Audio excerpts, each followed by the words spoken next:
Angel, saya dari Prodi Sastra Jepang dengan NIM 162220026. Saat ini, saya akan menjelaskan mengenai perspektif teoritis dalam hubungan bisnis. Jadi, apa sih perspektif teoritis dalam hubungan bisnis?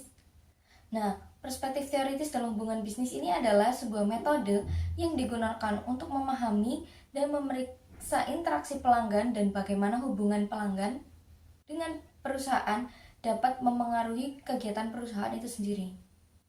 Nah, masing-masing teori ini menawarkan perspektif yang berbeda-beda tentang bagaimana hubungan ini berkembang dan memengaruhi kinerja organisasi.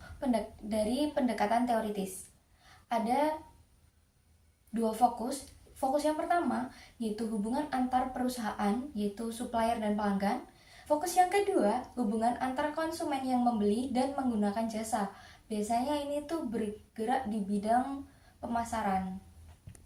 Selanjutnya ada aspek perilaku.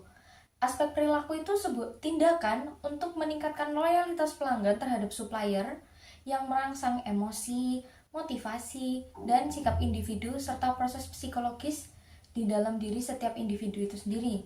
Komitmen itu dapat diperkuat dan juga diperlemah. Nah, hal ini itu dapat mempengaruhi niat untuk pembelian ulang, pembelian silang, atau rekomendasi.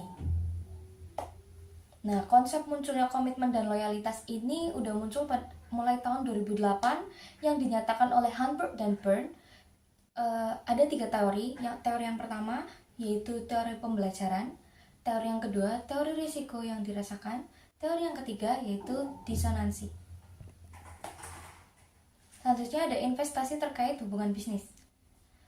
Dalam definisi hubungan bisnis, hubungan internal antara transaksi dan investasi dilakukan oleh pelanggan untuk membangun dan mempertahankan hubungan bisnis guna memainkan peran yang menentukan bisnis itu sendiri.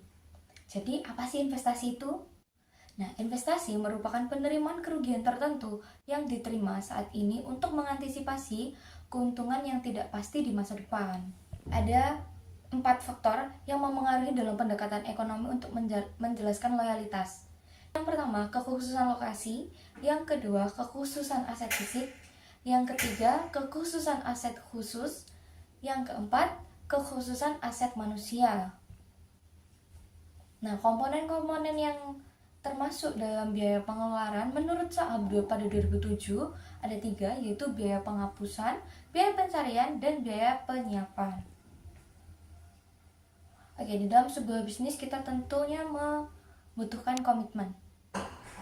Nah, gimana cara kita membangun komitmen adalah dengan yang pertama, kepercayaan yang mendalam.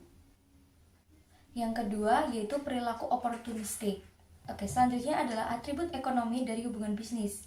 Yang pertama, atribut struktural, dan yang kedua adalah atribut proses. Oke, selanjutnya ada beberapa teori dalam hubungan bisnis yang biasanya digunakan. Ada 4 teori. Yang pertama, teori pertukaran. Biasanya ini pertukaran nilai antara perusahaan dan pelanggan. Contohnya, pendekatan teoritis yang digunakan dalam studi interaksi bisnis. Lalu yang kedua ada teori perilaku konsumen. Terus selanjutnya ada teori kepercayaan dan komitmen. Dan yang terakhir adalah teori manajemen. Sekian dari saya. Terima kasih.